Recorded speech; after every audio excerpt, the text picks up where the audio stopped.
Oh, hi, it's Anne here at Life LDC. It's Sunday, July the 8th, and I'm out here on the deck. I'm going to try and do my June update of my year of feral knitting out here. I'm hoping that the neighbors cooperate and nobody cuts their lawn, and that the planes don't start flying overhead, and we'll just have to see how it goes.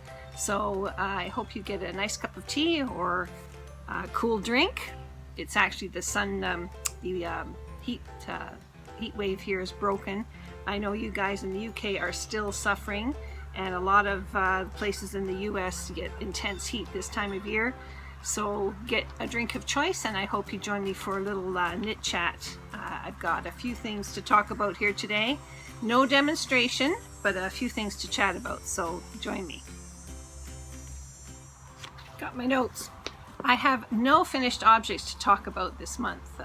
Being a single knitter, it's hard to have a lot of output to show every month, but I get vicarious finished objects by watching podcasts, and I'm pretty sure if you're watching this podcast, you are watching other podcasts. So here's just a few this month I want to mention. These are multiple knitter podcasts, so you get a lot of input. For example, the Knitters League. I love the Knitters League. I love their music. It's Alyssa, Julie, Lori, and Sophia. Oops, Daisy wants a treat. And they are, I have to tell you, these guys know how to add to their stash. They are major stash shoppers. So I love their music. I love their enthusiasm. And with four of them, there's always something new to talk about. But also with four, I guess it's really hard to schedule their getting together for tapings. I can understand that. It's hard to get myself organized for taping. It's only me. So if you haven't watched the Knitters League, check them out. Another one I really like is the 3-Ply podcast. And that's Angie, Irene, and Joyce.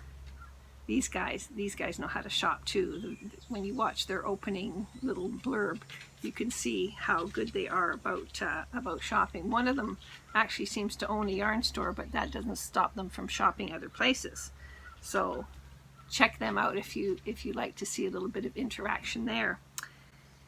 Another one that I like, and this is only a twosome, and definitely if you like bling knitting, yarns with that glitter in it, or those fairy things that they put in people's, that you get put in your hair. I'm sort of intrigued by them, I have to tell you, but I don't know if I've got enough going on with my hair color without putting fairy hair in there. Anyway, the Chelsea Pearls, Christina and Miriam. And then of course there's Red Bank Mike, the creator of the Big Kahuna. Totally fascinated by them that day. Anyway, so those are 3 new podcasts I just want to mention that I'm watching diligently these days. Which leads me to something else. When you're watching podcasts of your favorite people, then sometimes they take a divergence. And Becky from Socks for Mom, I've known her on the virtual world for years. She used to participate when I was selling yarn. We've talked to each other on Ravelry. She's recently moved from Nevada to Texas, so she's down there in the heat wave. Hi Becky, sorry it's so hot down there, poor thing. But she is a knitter that has now started, she started doing video blogs, but she's also doing her Floss Tube blogs because she's doing needlework. Referring to my notes here because got to keep it all in. I can't keep it all in my head. So check out Becky's Floss Tube. Although I'm not a needlework person, I am sort of fascinated by this whole fact that the embroiderers, or are they cross stitchers? I'm not sure. Have developed sort of a name for their kind of video blogging, and it's floss tubing. And if you check out Floss Tube on YouTube, you'll come up with all sorts of other floss tubers.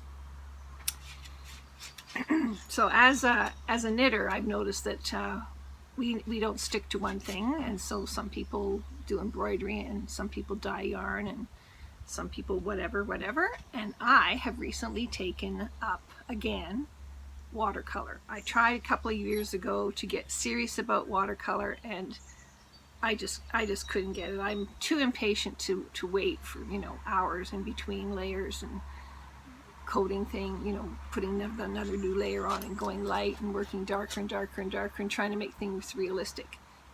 Didn't work for me. So I am back into watercolor thanks to Angela Fair. Her videos, she's a BC artist, a watercolor artist.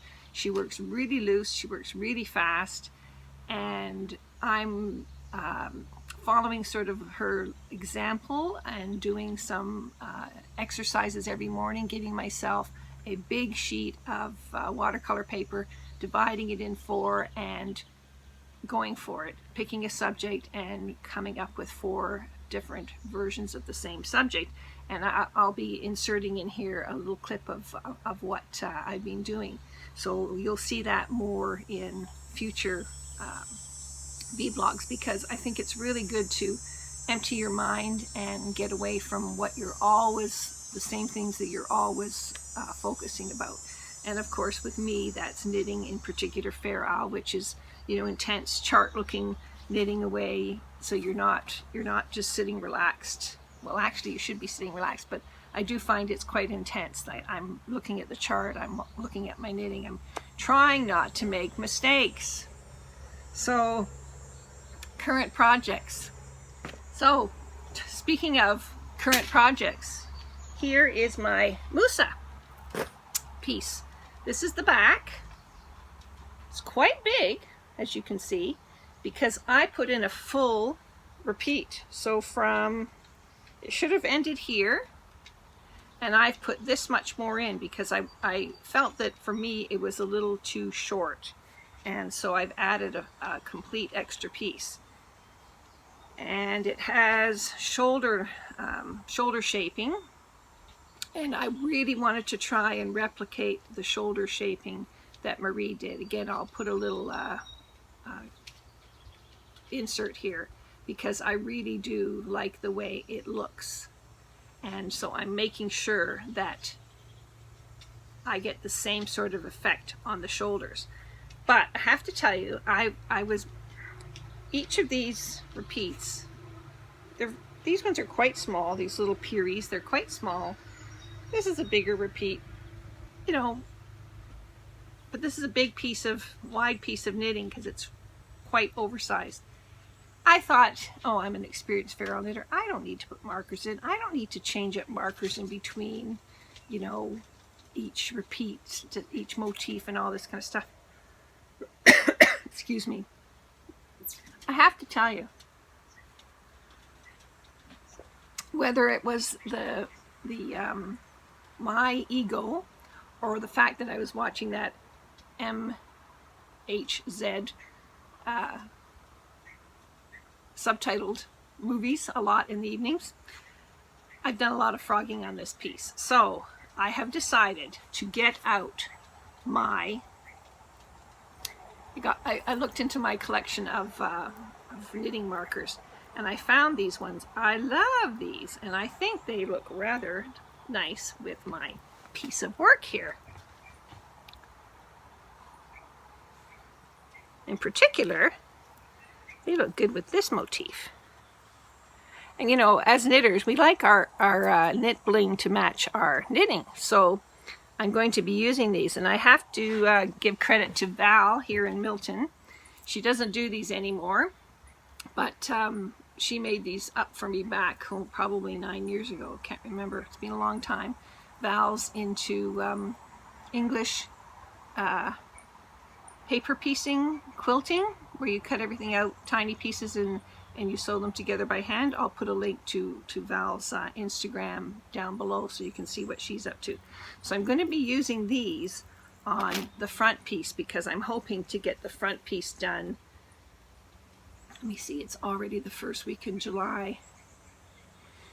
I'm going to be generous. I'm going to give myself to the end of August. That's going to be my goal, to get the second piece done, because I'd like to have September and October to knit something else before the Fara Club starts in, well, actually it starts the middle of November, so I should have some good time. I really wanted to, I had planned to talk to you about the Marie Wallen's Fara Club, to tell you about the new project. You know, you saw my lyric, and I am still going to be plugging away on the first club, which is the blanket, because I do love the fabric that Fara makes. So, but it's sold out. I can't believe it. It's sold out. It seemed like within a month of opening for booking. So kudos to Marie, and it shows that her reputation is spreading out for her intricate and unique ferrules. So I'm sorry that those of you that couldn't get into it this year, but I guess that's the chances you take when there is a limited membership. 500 people is a lot in the world of knitting clubs, especially when the designers. Oh, an airplane. Can you hear that? Oh, no, it seems to be, I think it did a turn above me, just a small plane from down the road. But anyway, Marie's creating the kit for this. So this club and Club 3 actually included the yarn. The first two clubs were just the patterns for the big huge blankets. So anyway, good for Marie. Sorry, can't talk about it. No use torturing you with what you cannot have. So the Fara Club is closed. My other piece of knitting, which I'm using as sort of something that I can do while I'm out, because I do go to a knit get-together just once a month in the summer, is my Valley Tweed project. And I showed this to you when I just started, but now I've got some of the short rows happening.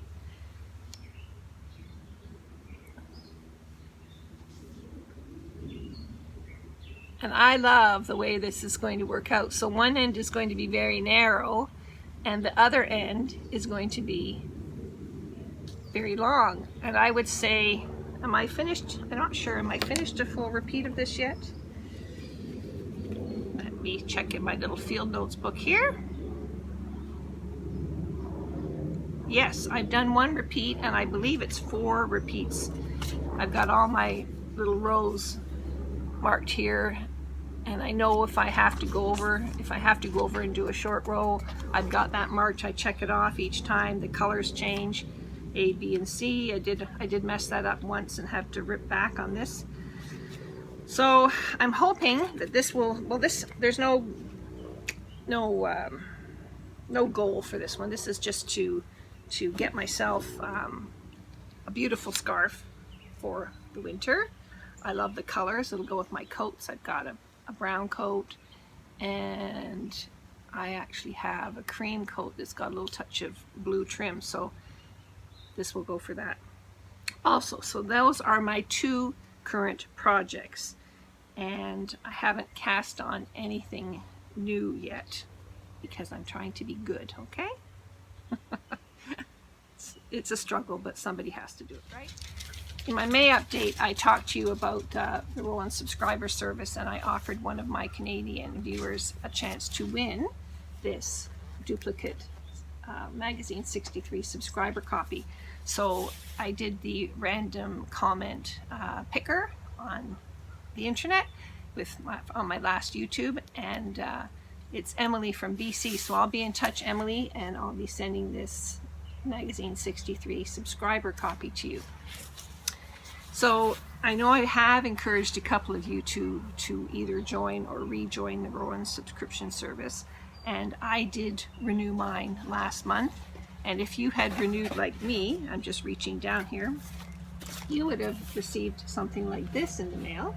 And I got so excited when I saw it, because I thought, oh my gosh, maybe magazine 64 is coming out already. And of course, as soon as I touched it, I knew it couldn't be because it's so light. And so what this is my subscriber gift. And I love the fact that this is the second time it's come in this subscriber box, so it gets you all excited. Oh, my subscriber gift is here. Some nice Rowan tissue paper, and in it I have 2 balls of the alpaca merino DK in this beautiful navy color. I love navy because it goes with my blue eyes. Silly things. Anyway, and I really quite like this hat, and I'm not sure if I'm going to knit the hat or I'm going to knit the cowl, and it might depend on how many. Oh, both of them need 2, so I'll have to decide whether I want a hat or cowl.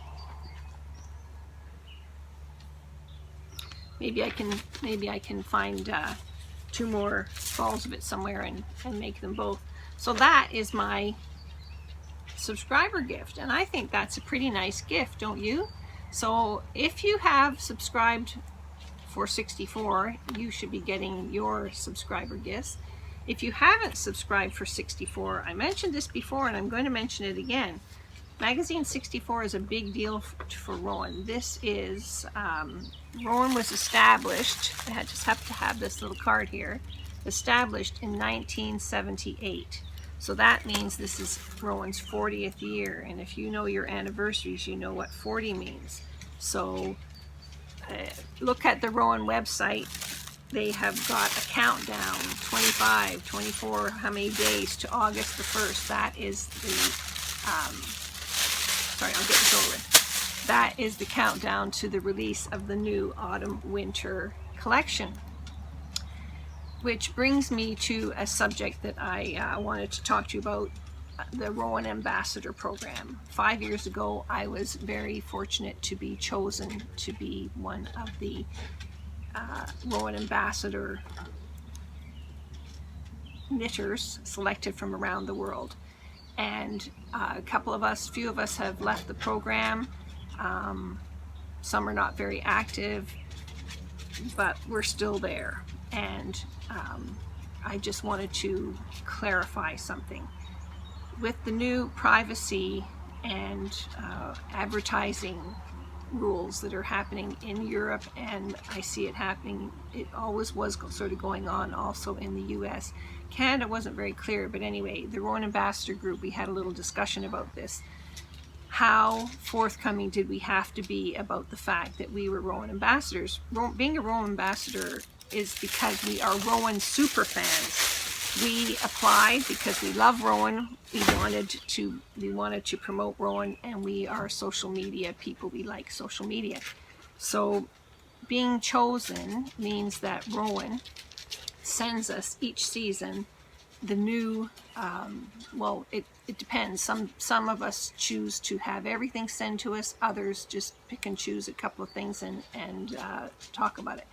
So, for example, this coming season, because it is a significant season for Rowan, I told them send me everything because, and also I've started this YouTube channel, so I want to be able to share with you visually everything that is coming up new with Rowan.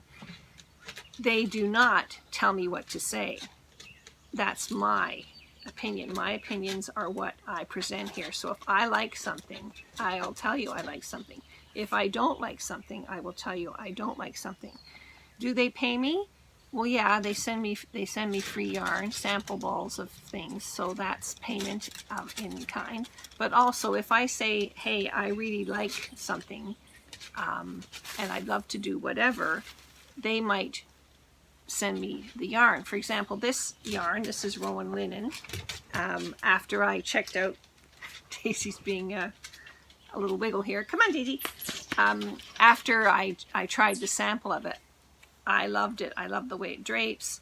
So I said to them, I'd love to make the design in the linen collection. It was a Lisa Richardson design, and they sent me the yarn and I knit it up, and I've talked about it. I love this. I love the way it drapes. It's got little side slits. Love it. Cute, cute, cute. You can find details about this on my Ravelry page. But Rowan sent me this yarn. So yes, I in a way do get paid, but I am not, you know, I don't have a contract with them. I just give you my opinion about what Rowan produces that I like, because I am a Rowan superfan. So, which brings me up to the next couple of months, into the lead-in of the new autumn-winter collections coming out. As soon as Rowan shares something, I'm going to give you my opinion of it. And I will be doing quicker, shorter, more detailed videos rather than just chat videos. It'll be like, here's the new yarn, I knit a swatch, I love it, look at these designs. Oh, don't like this yarn, whatever. You know, I will tell you what I like and what I don't like. And so those things will be coming up in the future. So if you'd like to know about things before, you know, you commit to buy, if you'd like to hear my opinion, if you're, you know, maybe you think I have the same knit aesthetic as you do, my opinion might mean something to you. If not, that's fine. And I might have a totally different opinion on something than you. So anyway, so that's what's going to be coming up. I'm hoping that next week I have Marie Wallen's copy of Bloomsbury. Now Marie is now independent. I am, for the sake of full disclosure, I am a Marie Wallen fan. An awful lot of my knits, when I look in my closet, are Marie Wallen knits. I also have participated in the Fara Club, 1 and 3 and now 4 coming up. I do like Marie Wallen designs, and I'm a moderator on her Ravelry group. So of course I am a fan of Marie Wallen. So yes, and I'm going to have good opinions about what Marie does. So for example, Bloomsbury, when Bloomsbury comes in, I have it digitally, but I have not received my hard copy yet. What I'm going to do is go through Bloomsbury, show you the colors that are used in each design, and I give you some insight into the construction of each design, because maybe you want to know that before you commit to the actual book.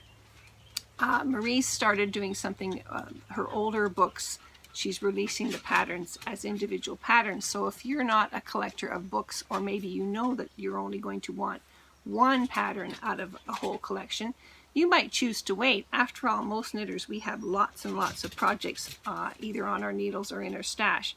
We don't necessarily have to knit right away what has just come out. I sort of like that idea, but I'm not that kind of knitter. I need to, it takes me a while to work through things. My projects are big, and it takes me a while. So anyway, each to their own. So look for those kind of things coming up in the next couple of months. Daisy decided to join us. If you follow me on Instagram, Daisy's been sort of through the wars recently. First she had an infection in her sinus, and now she has a puncture on her leg. And so was pretty touch and go there for a couple of days to see if the infection was going to be cleared up, and it has. So her lovely little yellow bandage came off, which she didn't bother at all, but now she has to have Fusidin cream put on twice a day. So she has to wear her cone of shame. So here she is. She says, I don't like it, Mummy, but I'll wear it for you. So I just want to end with one little thing. As knitters, we seem to all, we have similar interests, and I know a lot of knitters or readers too. And one of my hobbies is to note when there is a knitting reference in a book. And sometimes it's very interesting where these knitting references come out. This is Elizabeth George, the Linley novels. Linley and Barbara Havers, Linley, the aristocratic detective inspector, and Barbara Havers, his sort of rumpled sergeant that seems to rub everybody the wrong way, and the two of them get along in their own little weird sense. Anyway, 2018, The Punishment She Deserves. I'm reading along, quite an intense story, and then this comes up. So Lindley and Havers are going into a pub. Pause while the neighbor leaves.